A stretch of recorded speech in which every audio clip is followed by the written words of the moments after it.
안녕하십니까. 조갑제TV 시청자 여러분, 저는 조갑제닷컴의 조세별입니다. 오늘은 2019년 6월 27일 오후 2시 반을 가리키고 있습니다.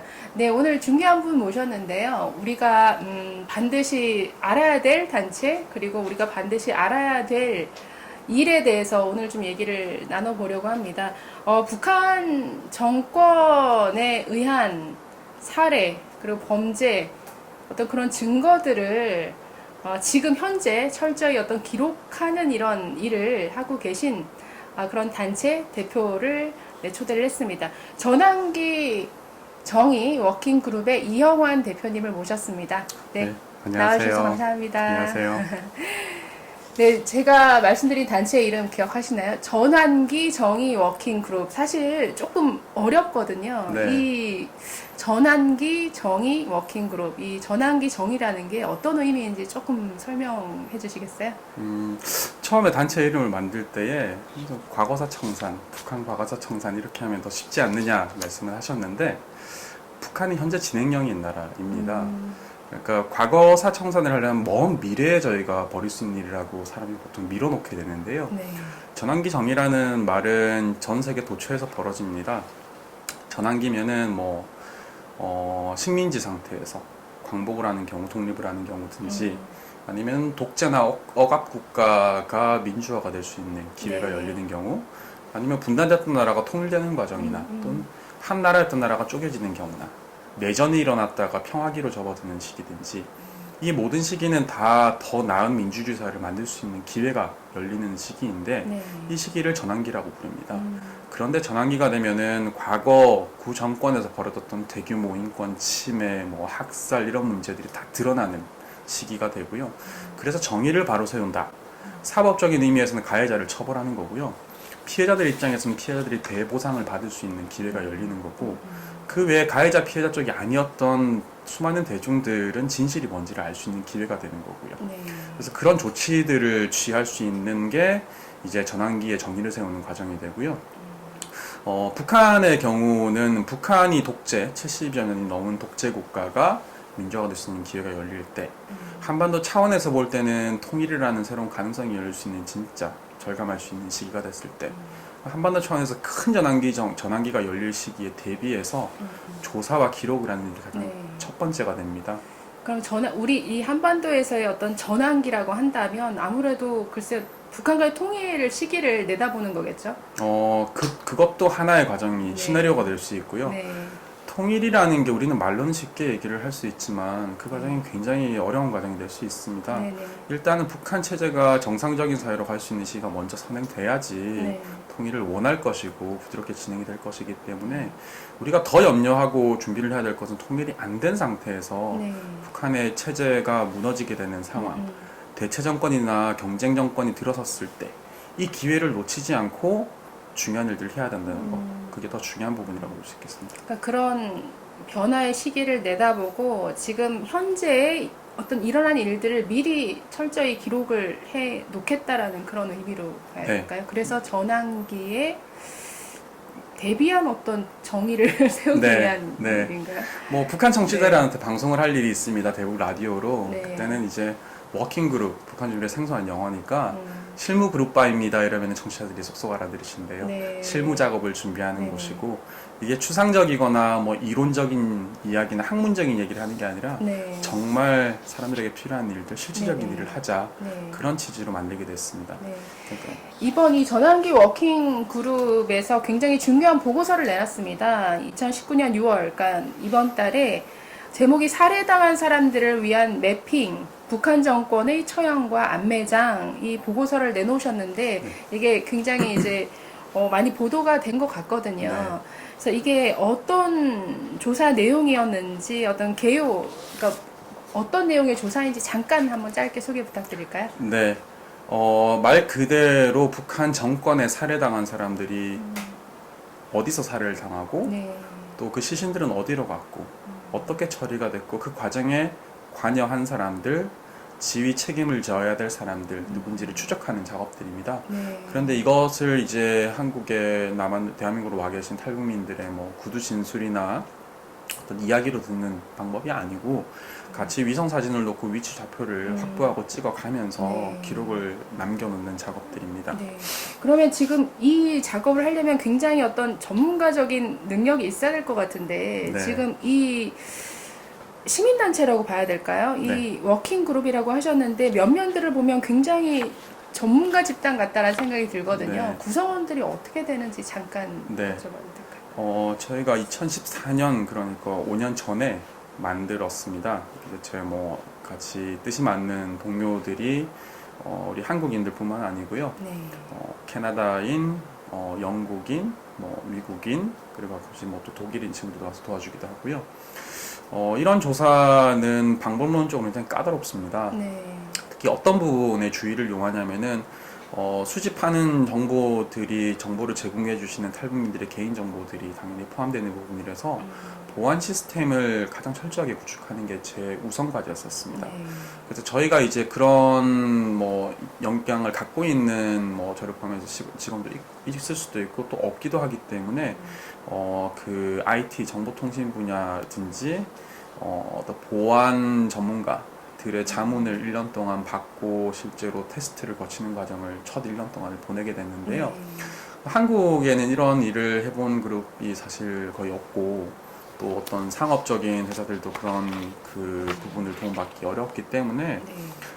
미국으로 처음 날아갔었습니다. 네. 그래서 이제 캘리포니아 지역에 뭐 우리 쉽게 얘기하면 실리콘밸리 지역에 있는 전문적인 비영리 인권 조사 분석 그룹 단체들이 있고요. 네. 또 워싱턴 DC로 날아가서 이런 매핑, 뭐 공간 지리 정보를 매핑을 해서 이런 공익적인 일을 하는 기관들, 뭐 과학자 그룹들을 찾아다녔었습니다. 네. 그래서 이제 기술적인 조언을 받은 것을 이제 저희가 한국에 또 저희 사무국에 네. 그 구축을 하는 과정이 굉장히 험난한 과정이었었고요. 음. 지금은 사실 북한에서 뭐 어떤 자료의 해킹이나 뭐 탈취나 또는 뭐 오염시키는 이런 시도들은 비단 북한의 어떤 정보기관에서만 올 수 있는 것이 아니고요. 뭐 중국도 마찬가지고 또 이제 한국에서는 정권의 변화에 따라서 뭐 북한을 옹호하고 이런 일을 싫어하는 정권이 들어섰을 때는 네. 한국의 정보기관 같은 경우도 잠재적으로 이런 자료를 나쁜 영향을 미칠 사람들로 간주를 해서 저희가 일종의 방화벽을 구축을 해야 되는 네. 그런 과정들이 밑에 깔려 있습니다. 네. 어쨌든 이것을 글쎄요 지금 굉장히 이렇게 보고서가 이렇게 두꺼운 보고서인데 이게 조사하는데 굉장히 상당한 시간이 많이 걸렸을 것 같거든요. 네, 거의 600명이 넘는 이제 탈북자들을 일일이 이제 면접을 해서 네. 지금 조사하고 네, 아까 말씀하신 어떤 글쎄 뭐 과학적인 기법이라고 해야 될까요? 네. 여러 분석을 통해서 지금 보고서를 굉장히 다듬고 하신 것 같은데 네. 조사하는 동안 기간이 어느 정도 걸리신 건가요? 4년이 조금 못 되긴 아, 4년 했습니다. 이 동안. 데이터를 모으고 분석하는 과정은요. 네. 그러니까 한 해에 약 150명 정도 평균으로 생각을 하시면 되고요.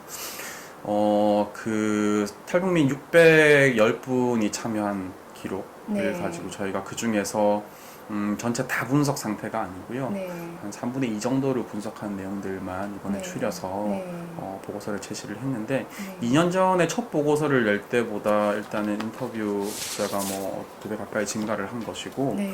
그 다음에 저희가 분석할 수 있는 방법들도 그동안 진화했기 때문에 더 세부적으로 들어가서 분석한 내용들을 내놓을 수 있게 되었습니다. 네. 그럼 600명이 넘는 사람들을 이제 인터뷰를 해서 이 조사 보고서 들어가 있는 지금 내용은 이 북한에서 일어난 어떤 공개 처형이라든지 수감자들 뭐 고문이나 어떤 것들에 의한 수감자 사망한 케이스라든지 네. 뭐 비공개로 처형된 네. 이러한 그러니까 처형의 뭐 방법 장소 그리고 어떤 사람들이 그 처형을 참관했는지 이런 내용들이 이 보고서에 굉장히 상세히 이제 기록이 돼 있습니다. 그리고 처형된 사람들의 시체가 뭐 어떤 식으로 처리가 됐는지 그리고 이 사례와 어떤 안매장의 어떤 2차적인 영향이 어떤 걸지 굉장히 분석이 자세히 돼 있거든요. 이 내용은 조금 이따가 여쭤보고 그럼 이런 것들을 이렇게 자세히 그 기록을 남기는 어떤 이유에 대해서 나중에 어떤 전환기를 바라보고 어떤 그 책임을 묻기 위한 것이라고 말씀을 하셨는데 이게 왜 중요한지 조금 사례를 들어서 혹시 설명 좀 해주시겠어요? 네. 전 세계의 이런 일들이나 이런 조사 작업, 진실 규명 작업, 네. 그리고 이제 가해자 기소 처벌, 피해자 배보상하는 과정이 전 세계 유엔 회원국이 현재 193개국이고요. 네. 그중에 100개국 이상에서 유엔 체제가 만들어진 이후에 100개국 이상에서 이런 전환기가 벌어졌습니다. 네. 근데 한국에서는 유난히 그 분단 통일국가 사례들만 네. 연구하는 경향이 너무 강해요. 독일, 베트남, 예멘. 네. 그런데 전 세계에서 100여 개국이 넘는 일종의 참고 사례, 교훈 얻을 사례들이 그렇게 널리고 널려 있는데 왜 그 세 개밖에 안 되는 사례들에 집중하느냐. 그런데 이제 더 중요한 게 교훈은 뭐냐면은 100여 개국 이상의 상당한 나라들이 여러 가지 조치 노력들을 했지만 상당히 많은 나라들이 실패를 했다고 봐야 될까요? 그럼 왜 그런 실패? 오히려 이제 어떤 진실, 정의, 화해 이런 걸 세우는 과정이 제대로 되지 않았느냐? 조사 기록이 제대로 되어 있지 않기 때문이었습니다. 네. 그러니까 다 미뤄두었거나 나중에 그 일을 처리하자고 하니 어떤 정권이 무너지고 났을 때 사람들의 기대치는 폭발적으로 늘어나게 되고요. 네. 마음이 조급해집니다. 피해자들도 역시 조급해지고 가해자들은 그걸 숨기기 위해서 급급한데요. 조사 기록의 기초가 미리 안 되어 있을 경우가 되면은 여론은 빨리빨리 바뀌고 뜨겁게 올랐다가 식어버리고 나면은 이도 저도 안 되는 결과를 낳는 경우가 있고요. 그게 다음 세대에게 다 전가되는 경우들이 있습니다. 그러면 그렇게 해결 안 된 문제들이 다음 세대에 전가되면은 그 사회는 연좌제가 고질적으로 남아버리게 됩니다. 네. 처리 안 된 문제에 옛날에 누구 가해자의 자식이든지 부역자의 자녀라고 하는 꼬리표 또는 그런 식의 꼬리표들이 대물림을 계속 당하기 때문에 사회가 분열, 심각하게 되면 내전 상황으로 다시 돌아가게 되는 네. 경우가 벌어지는데요. 앞에 이제 진실, 정의, 화해라고 했지만 세계 사례들이 보여주는 것은 진실이 기초다. 네, 진상규명과 기록이 기초이고 그것이 잘 되었을 때에 정의에 한 발짝 나아갈 수 있고 또 그것이 잘 되었을 때에 화해라는 것으로 나아갈 수 있는 것인데 정치인들이 잘못 왜곡하는 경우들이 있습니다. 정치인들은 진상을 드러내는 것을 이상하게 피하려고 하고 지우려고 하는 경우가 있고요. 그리고 정의 이런 것도 정치적으로 타협을 자꾸 하려고 하기 때문에 성급하게 화해를 선전하는 경우가 너무 많아요.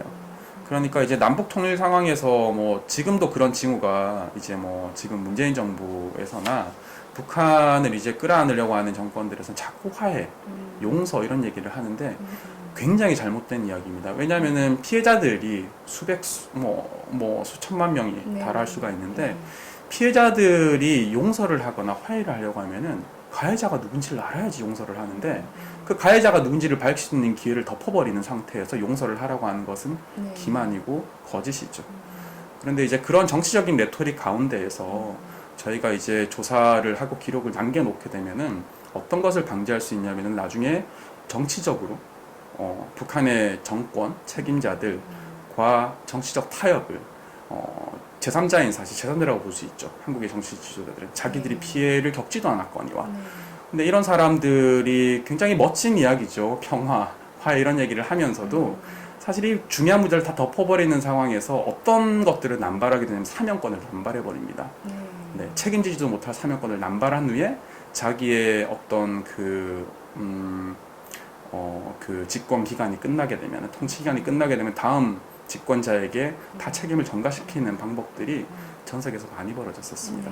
그래서 포괄적 사면을 방지하기 위해서라도 이런 조사 기록이 상당히 큰 규모로 체계적으로 이루어져야지만 그런 일들을 방지할 수 있는 견제 장치가 될 수 있습니다.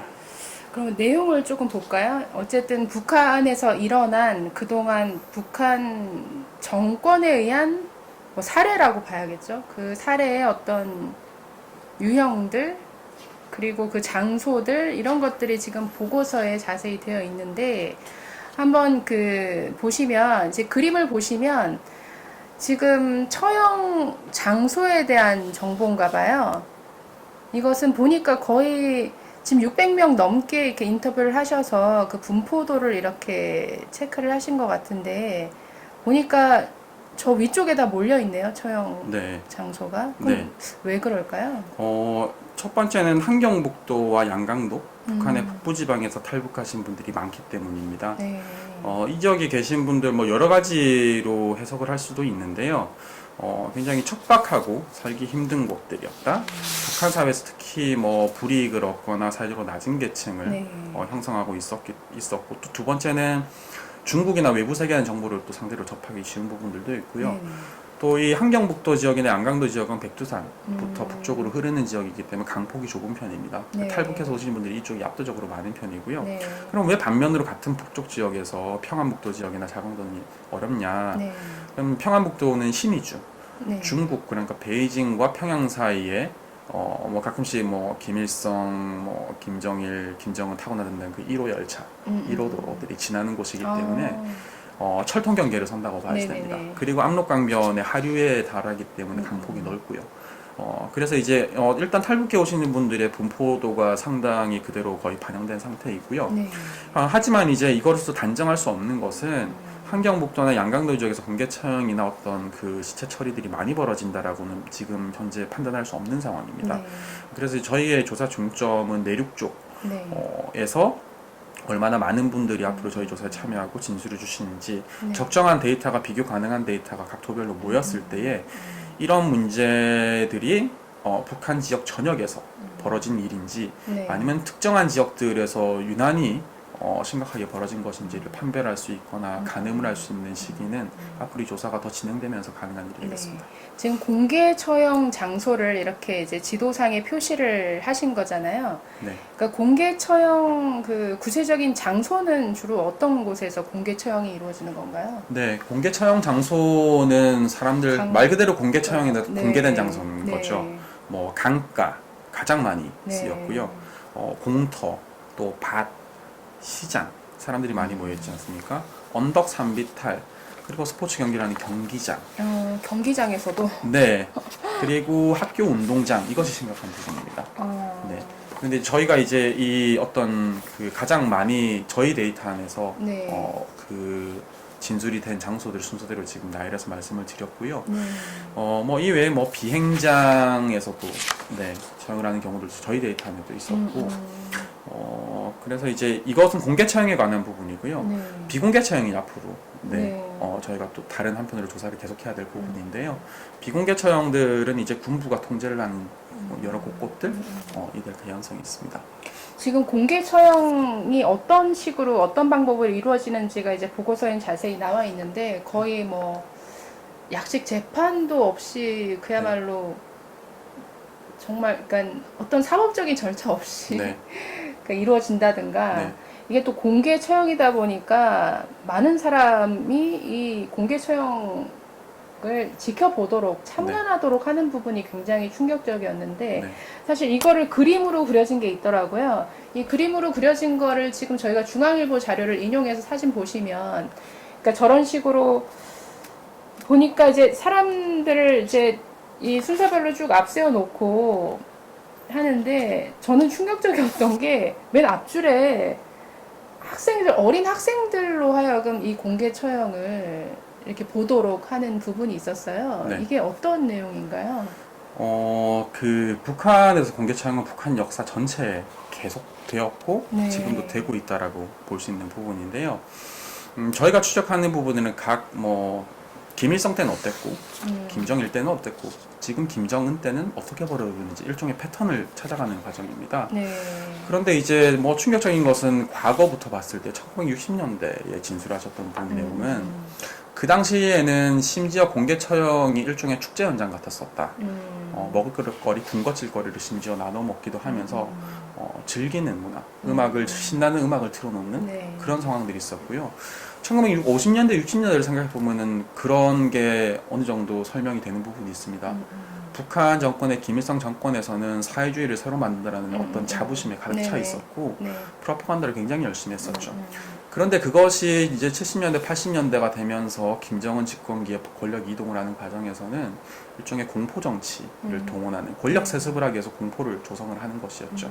그래서 더 이제 잔혹하고 극악한 형태의 공개 처형화가 되는 경향을 보이고요. 90년대 북한의 그 대기근, 대량 아사를 겪는 과정에서는 이제 김인정일이 북한 주민들에게 뭐 많이 익히 알려진 내용이 이제 총성을 울릴 때가 됐다. 전국적으로 총을 쏘아라라는 어떤 그런 지시를 내렸다라는 것입니다. 그래서 90년대부터 2000년대 초중반까지는 공개 처형이 북한 도처에서 벌어지게 되는, 말 그대로 북한 전역이 총성이 울리면서 사람들을 살해하는 과정이 벌어지고, 그리고 이제 지금 과정에서는 현재 살아있는 정권, 김정일 정권에서도 공개 처형이 중간중간 계속 유지되고 있다. 네. 본질은 바뀐 것이 없다라는 부분입니다. 그런데 이제 아이들이나 학생들이 왜 앞에 있느냐? 그 공개 처형을 할 때는 북한 주민들, 아마 탈북에서 오신 분들이 뭐 본 공개 처형의 어떤 그 구성, 배치 이런 네. 것들은 약간씩 다를 수는 있는데요.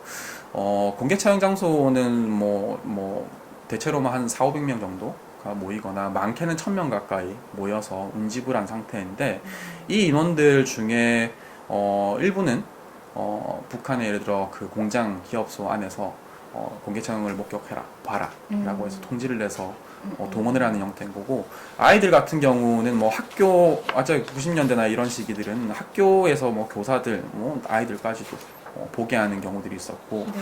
또 이제 그 동네 사는 꼬마 아이들은 학교 가지 않는 상태에서 뭐 놀고 있을 때에 막 뛰어다니다가 사람들이 몰려가면 혹심해 몰려가게 네. 됩니다.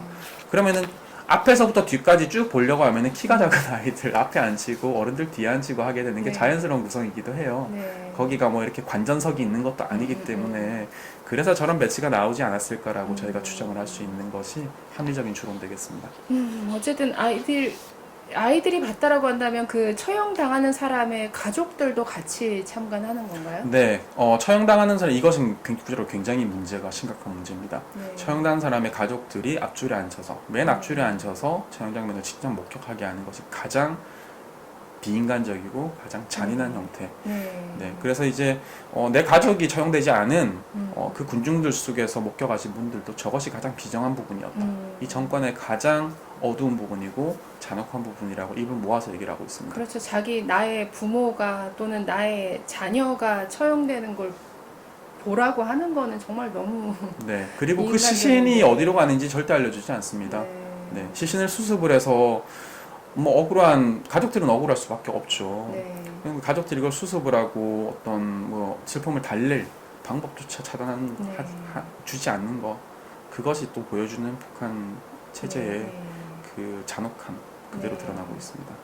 저희가 이 보고서 내용이 워낙에 내용이 자세하고 사실 얘기거리가 많아서 굉장히 얘기할 게 많은데, 네, 다음 편에서 다시 좀 더 시체 처리 뭐 방향이라든가 또 이 보고서를 앞으로 어떻게 활용해서 이 북한 정권에 어떤 글쎄요 메시지나 어떤 압박을 줄 수 있을 것인가에 대해서 조금 더 다시 얘기해 보도록 하겠습니다. 네, 감사합니다.